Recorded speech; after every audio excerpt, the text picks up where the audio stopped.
Hello guys, എൻ്റെ പുതിയ വീഡിയോയിലേക്ക് എല്ലാവർക്കും സ്വാഗതം.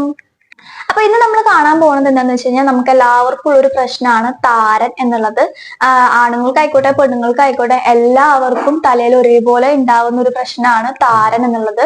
എൻ്റെ തലയിലും കുറച്ച് താരനുണ്ട്. വെച്ച് കഴിഞ്ഞാൽ ഒരുപാട് എനിക്ക് ബുദ്ധിമുട്ടുണ്ടാക്കുന്ന രീതിയിലുള്ള താരനൊന്നുമില്ല, കുറച്ചുള്ള എനിക്ക് താരൻ. കാരണം ഞാൻ എല്ലാ മാസവും ഈ ഒരു റെമഡി യൂസ് ചെയ്യണ കാരണം എനിക്ക് അധികം താരനില്ല. ഇടയ്ക്കിടയ്ക്ക് താരൻ വരും, ഇടയ്ക്കിടയ്ക്ക് പോവുകയും ചെയ്യും. അങ്ങനത്തെ ഒരു സിറ്റുവേഷൻ ആണ്.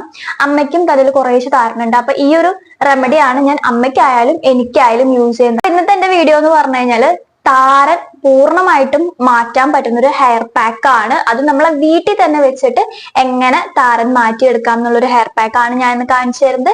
വീഡിയോ മുഴുവനായിട്ട് കാണാനായിട്ട് ശ്രദ്ധിക്കുക നിങ്ങൾ. അല്ലാന്നുണ്ടെങ്കിൽ അവിടുന്ന് ഇവിടുന്ന് കണ്ടിട്ട് ഞാൻ ഉപയോഗിക്കുന്ന സാധനങ്ങൾ, ചേർക്കേണ്ട സാധനങ്ങൾ അതൊക്കെ നിങ്ങൾ എന്തെങ്കിലുമൊക്കെ വിട്ടു പോയിട്ടുണ്ടെങ്കിൽ പിന്നെ അത് ചെയ്തിട്ട് കാര്യമില്ല, പിന്നെ അതിനുള്ള റിസൾട്ട് കിട്ടിയില്ല എന്ന് പറഞ്ഞിട്ടും കാര്യമില്ല. അപ്പൊ വീഡിയോ ഫുൾ ആയിട്ട് കാണാനായിട്ട് ശ്രദ്ധിക്കുക. അപ്പൊ എന്നെയും എന്റെ ചാനലും നിങ്ങൾ ആദ്യമായിട്ടാണ് കാണണമെങ്കിൽ എന്റെ വീഡിയോ ലൈക്ക് ചെയ്യാൻ മറക്കരുത്. അതുപോലെ തന്നെ എന്റെ ചാനൽ സബ്സ്ക്രൈബ് ചെയ്യാനും മറക്കരുത്. തൊട്ടടുത്തുള്ള ബെല്ലൈക്കൺ കൂടി എനേബിൾ ചെയ്ത് വെച്ച് കഴിഞ്ഞാൽ ഇനി ഞാനിടുന്ന വീഡിയോസ് ഒക്കെ നിങ്ങൾക്ക് കിട്ടാനായിട്ട് ഹെൽപ്പ് ആവും. അപ്പൊ പാക്ക് തയ്യാറാക്കാനായിട്ട് നമുക്ക് ആദ്യം വേണ്ടത് ഇതേപോലത്തെ 2 കഷ്ണം ഇഞ്ചിയാണ്. നിങ്ങളുടെ മുടിക്ക് അനുസരിച്ചിട്ടുള്ള ഇഞ്ചി നിങ്ങൾക്ക് എടുക്കാം. എന്റെ മുടിക്ക് അനുസരിച്ചിട്ടുള്ള ഇഞ്ചിയാണ് ഞാൻ എടുത്തിരിക്കുന്നത്. ഇത് നല്ലോണം തോല് കളഞ്ഞ് കഴുകി വൃത്തിയാക്കി ചെറിയ ചെറിയ പീസസ് ആക്കിയിട്ട് നമുക്കൊന്ന് മിക്സിയിലിട്ട് അടിച്ചെടുക്കാം. മിക്സിയിലിട്ട് അടിച്ചതിന് ശേഷം ഇതേപോലെ ഒരു ബൗൾ എടുത്തിട്ട് ഒരു അരിപ്പ എടുത്തിട്ട് അതിന്റെ ജ്യൂസ് മാത്രം നമുക്ക് അരിച്ചെടുക്കാം. ഇതിന്റെ ജ്യൂസ് മാത്രമേ നമുക്ക് വേണ്ടുള്ളൂ, ബാക്കിയുള്ളതൊന്നും വേണ്ട കേട്ടോ. പിന്നെ ഇത് മിക്സിയിലിട്ട് അടിക്കുമ്പോൾ ശ്രദ്ധിക്കേണ്ട കാര്യം എന്താണെന്ന് വെച്ച് കഴിഞ്ഞാൽ വെള്ളം ചേർക്കാതിരിക്കുക. ഞാനിവിടെ വെള്ളം ഒട്ടും തന്നെ ഇതിൽ ചേർത്തിട്ടില്ല. വെള്ളം ചേർക്കാണ്ടാണ് ഞാനിത് മിക്സിയിലിട്ട് അടിച്ചെടുത്തിരിക്കുന്നത്. നമുക്ക് ഇതിന്റെ ജ്യൂസാണ് ആവശ്യം. ഇതേപോലെ ആയിരിക്കും അതിന്റെ ജ്യൂസ് ഇരിക്കുന്നത്. ഈ ജ്യൂസിലേക്ക് നമുക്ക് 1 സ്പൂണ് വെളിച്ചെണ്ണയാണ് ഞാൻ ചേർത്ത് കൊടുക്കുന്നത്. രണ്ടാമതായിട്ട് 1 സ്പൂണേ ചേർത്ത് കൊടുക്കുന്നുള്ളൂ. ആൻഡ് അതിനുശേഷം അത് നല്ലോണം മിക്സ് ചെയ്യുന്നുണ്ട്. ആൻഡ് അതിനുശേഷം ഞാൻ ഇതേപോലെ ഒരു വിറ്റമിൻ ഇ ക്യാപ്സ്യൂൾ കൂടിയിട്ട് ചേർത്ത് കൊടുക്കുന്നുണ്ട്. ഇത് 3ഉം കൂടിയിട്ട് നല്ലോണം മിക്സ് ചെയ്ത് കൊടുക്കുക. നല്ലോണം മിക്സ് ചെയ്യാൻ നല്ലോണം മിക്സ് ചെയ്യുക. ഇതാണ് മിക്സ്. ഇത് നമുക്കൊരു 10 മിനിറ്റ് വെക്കാം. ഈ ഒരു സമയം കൊണ്ട് നമുക്ക് മുടിയിൽ കുറച്ച് ഓയിൽ പരട്ടാം. അതിനായിട്ട് ഞാൻ മുടിയിലെ ചെടയൊക്കെ ആദ്യം കൈകൊണ്ട് കളയുന്നുണ്ട്. പിന്നെ ഞാൻ ചീപ്പ് ഉപയോഗിച്ചിട്ടും ചെടയെല്ലാം കളഞ്ഞ് വൃത്തിയാക്കിയതിന് ശേഷം കുറച്ച് ഓയിൽ മാത്രമേ തൊട്ട് പരട്ടുന്നുള്ളൂ കേട്ടോ. കുറച്ച് മാത്രമേ തേക്കുന്നുള്ളൂ. ഇതേപോലെ നമ്മൾ എന്ത് പാക്ക് ഇടുകയാണെന്നുണ്ടെങ്കിലും ഡ്രൈ ആയിട്ടുള്ള ഹെയറിലേക്ക് അപ്ലൈ ചെയ്യാതിരിക്കുക.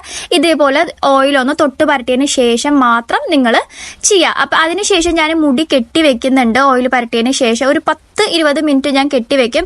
അതിനുശേഷം മാത്രമേ ഞാൻ എന്ത് പാക്കും ഇടുള്ളൂ കേട്ടോ. അങ്ങനെ ഞാൻ മുടി അഴിച്ചിട്ടുണ്ട് പാക്ക് ഇടാനായിട്ട്. അപ്പൊ ആദ്യം ഞാനിതാ സെന്റർ പോർഷൻ എടുത്തിട്ട് പാക്ക് നമുക്ക് അപ്ലൈ ചെയ്ത് കൊടുക്കാം. അപ്പൊ ഇതേപോലത്തെ ഒരു സാധനം യൂസ് ചെയ്തിട്ടാണ് ഞാൻ പാക്ക് തലയിലേക്ക് അപ്ലൈ ചെയ്യുന്നത്. ഇതെന്താ സാധനം എന്ന് ചോദിച്ചു കഴിഞ്ഞാൽ എനിക്ക് പറഞ്ഞു തരാനായിട്ട് അറിയില്ല. നമ്മുടെ ഉണ്ണോൾക്കൊക്കെ മരുന്ന് മേടിക്കുമ്പോൾ, സിറപ്പ് മേടിക്കുമ്പോൾ കിട്ടുന്ന ഒരു സാധനമാണ് കേട്ടോ ഇത്. ഇതിന് പകരം നിങ്ങൾക്ക് കോട്ടന്റെ പാഡോ അല്ലെങ്കിൽ കോട്ടന്റെ തുണിയൊക്കെ, പഞ്ഞിയൊക്കെ യൂസ് ചെയ്തിട്ടും നിങ്ങൾക്ക് ഇതേപോലെ തലയോട്ടിയിലേക്ക് പരട്ടാവുന്നതാണ്. എൻ്റെ കയ്യിൽ ഈ ഒരു സാധനം ഉള്ളത് കൊണ്ടാണ് ഞാനിത് യൂസ് ചെയ്യുന്നത്. ഇതാകുമ്പോൾ എനിക്ക് പെട്ടെന്ന് ആ ഒരു സ്കാൽപ്പിലേക്ക് അപ്ലൈ ചെയ്യാനായിട്ട് വളരെ സിമ്പിളാണ്. അതുകൊണ്ടാണ് ഞാൻ ഈ ഒരു സാധനം യൂസ് ചെയ്യുന്നത്.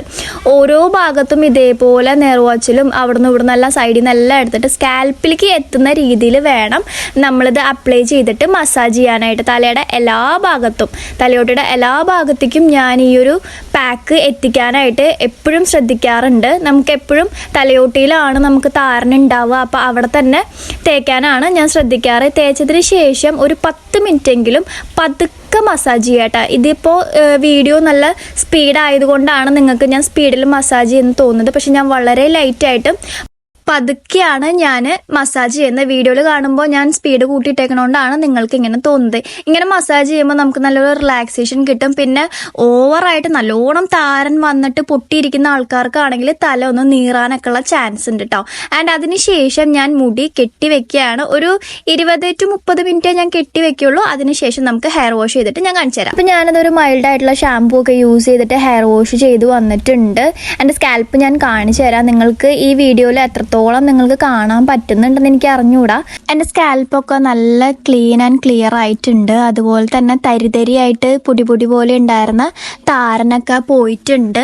ഈ ഒരു പാക്ക് മാസത്തിലൊരു 3 വട്ടമെങ്കിലും നിങ്ങൾ യൂസ് ചെയ്യുകയാണെന്നുണ്ടെങ്കിൽ നല്ലൊരു റിസൾട്ട് കിട്ടും. ഫസ്റ്റ് യൂസിൽ തന്നെ നമുക്ക് നല്ല റിസൾട്ട് കിട്ടും കേട്ടോ. പക്ഷെ ആ ഒരു റിസൾട്ട് നമുക്ക് നിലനിർത്തണം എന്നുണ്ടെങ്കിൽ മാസത്തിൽ 3 തവണയെങ്കിലും നമ്മൾ ഈ ഒരു ഹെയർ പാക്ക് യൂസ് ചെയ്ത് കഴിഞ്ഞാൽ നമുക്ക് താരൻ എന്ന് പറയുന്ന ഒരു പ്രശ്നം ഉണ്ടാവുകയില്ല കേട്ടോ. താരൻ കുറയ്ക്കാൻ മാത്രമല്ല നമുക്ക് മുടി വളരാനും മുടി കൊഴിച്ചിൽ മാറ്റാനും ഒക്കെ ഈ ഒരു ഹെയർ പാക്ക് നന്നായിട്ട് ഹെൽപ്പ് ചെയ്യും കേട്ടോ. അപ്പോൾ താരനുള്ളവരൊക്കെ ഈ ഒരു പാക്ക് ട്രൈ ചെയ്ത് നോക്കി ഫീഡ്ബാക്ക് അറിയിക്കണം. വീഡിയോ ഇഷ്ടപ്പെട്ടു കഴിഞ്ഞാൽ ചാനൽ സബ്സ്ക്രൈബ് ചെയ്യാൻ മറക്കരുത്. അടുത്ത വീഡിയോ കാണുന്നവരിക്കും ബൈ.